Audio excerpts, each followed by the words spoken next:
2026 আমরা দেখব 2026 আসছে সামনে, আমরা তার পরিচয় আমরা যেমন আমাদেরকে দুধ দিয়েছেন কি দেননি সেটা আমরা কথা হবে আমাদের। সরাসরি প্রশ্ন করবো যে মমতা বন্দ্যোপাধ্যায় মুসলিমদের কথা ভাবেন না? না, ভাবেন না। এই তো দেখতে পাচ্ছেন আমরা কেন রাস্তায়, তাহলে যেখানে শিক্ষকরা এখানে কমপক্ষে যারা আছেন তারা কমপক্ষে গ্র্যাজুয়েট, মাস্টার ডিগ্রি আছে, আরও আছে। যখন যে বামফ্রন্ট সরকার থেকে যখন মমতাকে ক্ষমতায় বসানো হয়, এই মুসলিমরা কিন্তু সাপোর্ট করেছিল যে আমরা বঞ্চনার হয়তো অবসান হবে। এরা রাস্তায় এই জন্যে যে দীর্ঘ 11 মাস এদের কোনো বেতন নেই। মুখ্যমন্ত্রী আপনারা দেখতে পাচ্ছেন না, সেটা এদেরকে আজ জিজ্ঞেস করলে আপনি বুঝে যাবেন। মুসলিমদের যদি পাশে থাকেন তাহলে মুসলিমদের রাস্তা টেনে আনছেন কেন? কোন অধিকারে মুসলিমদের রাস্তা টেনে আনছেন? এই অধিকার আপনাকে তো কেউ দেয়নি। আপনি ভোট চাওয়ার আগে অনেক রকমের ছলি বলি অনেক কিছু বলেন ভোট বাক্সটাকে বাড়ানোর জন্য, কিন্তু আজকের এটা বুঝে গেছেন যে এই অবস্থা হচ্ছে মুসলমানদের। আজকের পশ্চিমবঙ্গের মুসলমানদের কি অবস্থা, তারা রাস্তায় নেমেছে। এর থেকে বিজেপি শাসিত রাজ্যে মুসলমান অনেক নিরাপদ আছে বলে আমি মনে করি। আছেন কি না আছেন এখানেই তো বুঝতে পারছেন আপনারা। এখানে আছেন মমতা আমাদের সঙ্গে, না আছে আমাদের শিক্ষক শিক্ষিকারা সব এখানেই তো দেখতে পাচ্ছেন যে কি অবস্থার মধ্যে রয়েছে। যে গরু দুধ দেয় তা লাথি খাওয়া ভালো। হ্যাঁ হ্যাঁ হ্যাঁ, আমাদের তো দুধ আমাদের মনে হয় না আমাদের দুধ দিয়েছেন, এবং আমাদের লাথি খাওয়ারও দরকার হয় না আমার মনে হয়। তো 2026 আমরা দেখব 2026 আসছে সামনে, আমরা তার পরিচয় আমরা যেমন আমাদেরকে দুধ দিয়েছেন কি দেননি সেটা আমরা কথা হবে আমাদের। আমাদের পাশে আছে কিন্তু থেকেও নেই, কারণ আমাদের এই এতদিন 11 মাস আমরা বিনা বেতনে এই ছাত্রছাত্রীদের পড়াশোনা করাচ্ছি, সেই মাপে আমাদের তো দিকে তাকাই না, খালি আমাদের শোষণ করেই বেড়াচ্ছে মুখ্যমন্ত্রী। কিন্তু আমাদের তো লাথি তো খাচ্ছে কোথায় বা দিচ্ছে কোথায়? আমাদের তো সব দিক থেকে বঞ্চনা। আমাদের উনি শুধু মসজিদ মন্দির দিয়ে ব্যস্ত, কিন্তু একজন মুখ্যমন্ত্রীর উচিত হলো সে শিক্ষা, স্বাস্থ্য, কর্ম এগুলো করুক, কিন্তু বিশেষ করে সব ধর্মের মানুষদেরকে অনেক উঁচু জায়গায় পৌঁছাচ্ছে। বিশেষ করে আমাদের মুসলিমদেরকে অনেক পিছিয়ে রেখেছে, কিছু লাগাচ্ছে না। মাদ্রাসার নামে করে ওগুলোকে ভোট পারপাসে খরচ করছে, কিন্তু আমাদেরকে সেই তার সিকি পরিমাণ এখনো পর্যন্ত দেয়নি বলে আজকের আমাদেরকে এই পথে নামতে হচ্ছে। 11 মাস বিনা বেতনে স্কুল চালাতে হচ্ছে। আজকে আমরা 11 মাস থেকে কোনো বেতন পাচ্ছি না, আমাদের বেতন কোনো দেওয়া হচ্ছে না। না, আমাদেরকে তো কোনো কিছু দেওয়া হচ্ছে না। আমাদের টিচার অ্যাপ্রুভেল দিয়েছে কিন্তু আমাদের কোনো বেতন দিচ্ছে না। উনি কিভাবে বলেন উনি মুসলমানদের উন্নয়ন করছে? 99% কাজ শেষ করে দিয়েছে না 99% কাজ আনফিনিশড? কোনটা? আজকের মুসলমানরা তারা এই সব বুজুর্গ ব্যক্তি যারা হিজাব পরা মহিলা, তারা বাড়ির সংসার, নামাজ, ধর্ম সব ছেড়ে দিয়ে আজকে রাস্তায়। মুখ্যমন্ত্রী আপনারা দেখতে পাচ্ছেন না, সেটা এদেরকে আজ জিজ্ঞেস করলে আপনি বুঝে যাবেন। মুসলিমদের যদি পাশে থাকেন তাহলে মুসলিমদের রাস্তা টেনে আনছেন কেন? কোন অধিকারে মুসলিমদের রাস্তা টেনে আনছেন? নমস্কার বন্ধুরা, আপনারা দেখছেন রিপোর্টার বাংলা। দেখলেন একটা ছোট্ট ভিডিও আপনাদের দেখালাম। মুসলিমরাও কিন্তু পথে নেমেছে এবং তারা প্রতিবাদ করছে। কেন করবে না বলুন? যে মুসলিমদেরকে একসময় মমতা ব্যানার্জি বলেছিলেন যে দুধের গাই, মানে যারা দুধ দেয় তাদের লাথি খাওয়া ভালো, এরকমটা তিনি বলেছিলেন।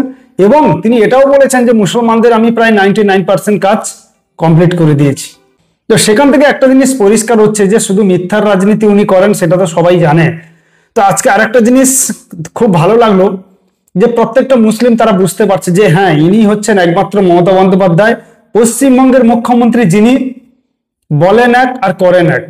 যিনি কয়েকদিন আগে চিৎকার করেছিলেন যে আমি বেঁচে থাকতে এসআইআর হতে দেব না, এসআইআর কিন্তু হচ্ছে এবং হবে, এবং তিনি সেটা মেনেও নিয়েছেন। দ্বিতীয়ত আর একটা যেটা সব থেকে বড় বিষয়, সেটা হচ্ছে এই ওয়াকফ আইন, ওয়াকফ বিল যে পাস হয়েছে কেন্দ্র সরকারের যে বোর্ড থেকে, ওয়াকফ বোর্ডের যে আইন পাস হয়েছে, সেখানে মমতা বন্দ্যোপাধ্যায় বলেছিলেন, প্রথমে তো তিনি পুরো একদম গন্ডগোল করে রেখে দিয়েছিলেন, পরে তিনি বললেন যে আপনারা আন্দোলন করতে হলে দিল্লিতে যান, এখানে করবেন না। কেন বলেছিলেন? পশ্চিমবঙ্গের প্রচুর সরকারি সম্পত্তি নষ্ট করেছে এই রাজ্যের কিছু, মানে কি বলা যেতে তাদের জিহাদি মুসলিমরা। তারা কি করেছে? এই ওয়াকফ বিলের বিরুদ্ধে প্রতিবাদ করতে গিয়ে প্রচুর ক্ষতি করেছে, এবং সব থেকে বড় যেটা ক্ষতি সেটা হচ্ছে মুর্শিদাবাদে প্রচুর হিন্দুদের ঘরবাড়ি ভেঙেছে, হিন্দুদেরকে মেরেছে এবং সেখানে তাদেরকে তাড়িয়েও দিয়েছিল। যদিও শেষ পর্যন্ত বিজেপি তৎপরতায়, শুভেন্দু অধিকারী এবং যারা বিজেপি রাজ্য নেতৃত্বে রয়েছে তাদের তৎপরতায় প্রশাসন দিয়ে সেনাবাহিনী নামিয়ে তাদেরকে ফিরিয়ে আনা হয়। কিন্তু এই কাণ্ডটা পুরো ঘটিয়েছে এই রাজ্যের তৃণমূল কংগ্রেস, এবং তারা চেয়েছিল যে কোনো না কোনো ভাবে এই ওয়াকফ বিলটাকে বন্ধ করতে। তো এটাই হচ্ছে এই রাজ্যের বর্তমান ফ্যাক্ট। সেখানে দেখা যাচ্ছে যে মুসলিমরা কিন্তু বুঝতে শিখেছে এবং প্রচুর মুসলিম ইতিমধ্যে কিন্তু আইএসএফ এ যোগদান করেছে এবং প্রচুর মুসলিম কিন্তু বিজেপিতেও যোগদান করেছে এবং তৃণমূল কিন্তু ছাড়ছে, এটা আমি আপনাদের বলে রাখলাম।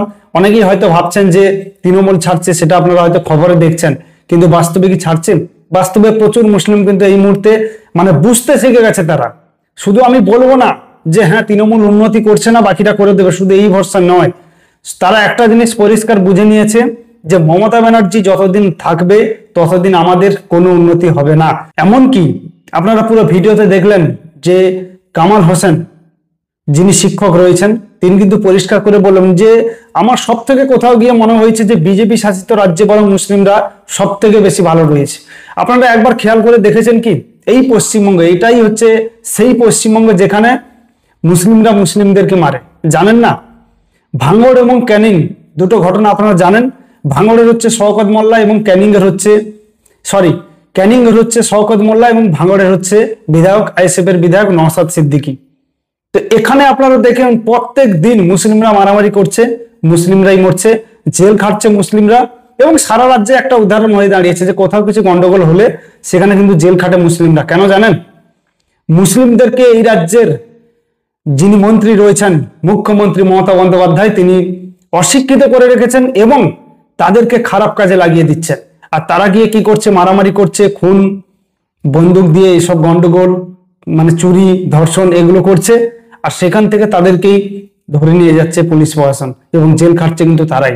সেটা কিন্তু কেউ বোঝার চেষ্টা করছে না। এবং 2026-এর আমি আপনাদের আবারও জানিয়ে রাখছি, ভোট যত এগিয়ে আসবে এই রাজ্যের মুখ্যমন্ত্রী মমতা বন্দ্যোপাধ্যায় এবং অভিষেক বন্দ্যোপাধ্যায় চাইবেন যে কোনো না কোনো ভাবে প্রচুর কিন্তু গন্ডগোল হবে, মানুষদেরকে মারধর করবে এবং নিজেদের কর্মীদেরকে মেরে সেটা দোষ দেবে কিন্তু বিজেপির ঘাড়ে।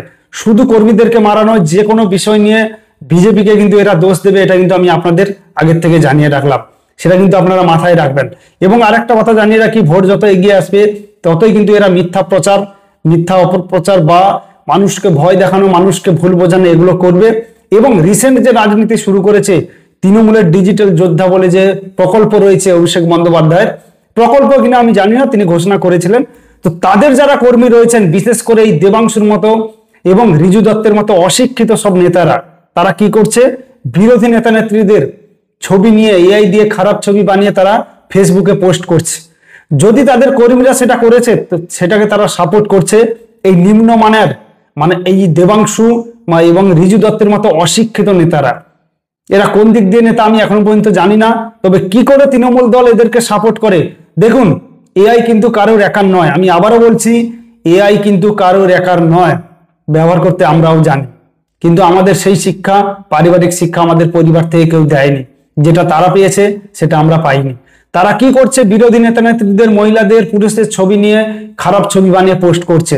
সেটা চাইলে কিন্তু আমরাও করতে পারি, কিন্তু আমাদের ওই বাড়িতে ওই জিনিসটা শেখায়নি যে অন্য বাড়ির মহিলা বা অন্য বাড়ির মেয়েকে নিয়ে তাদেরকে নিয়ে খারাপ ছবি বানিয়ে তোমরা ফেসবুকে হোক ইনস্টাগ্রামে পোস্ট করো। দেবাংশু হচ্ছে সেই পরিবারের ছেলে যাদের পরিবার থেকে এগুলো শিখিয়েছে এবং তারা এটাকে সাপোর্ট করে। সবাইকে অনুরোধ করব, দিন যত এগিয়ে আসবে মুসলিমরা যদি বোঝার চেষ্টা করে অবশ্যই তারা দল বদল করবে। আমি বলবো না যে তারা দল বদল করে বিজেপিতে আসুক, তারা যে দলকে ভালোবাসবে তৃণমূল ছাড়া তারা সেই দলে যেতে পারে, কিন্তু তৃণমূল যে তাদের উন্নতি করবে না এটা কিন্তু তারা বুঝে নিয়েছে। যাই হোক, সবাইকে অনুরোধ করব যে ভিডিওটা ভালো লাগলে অবশ্যই সাবস্ক্রাইব করে দেবেন এবং লাইক কমেন্ট করে সবার কাছে একটু পৌঁছে দেবেন।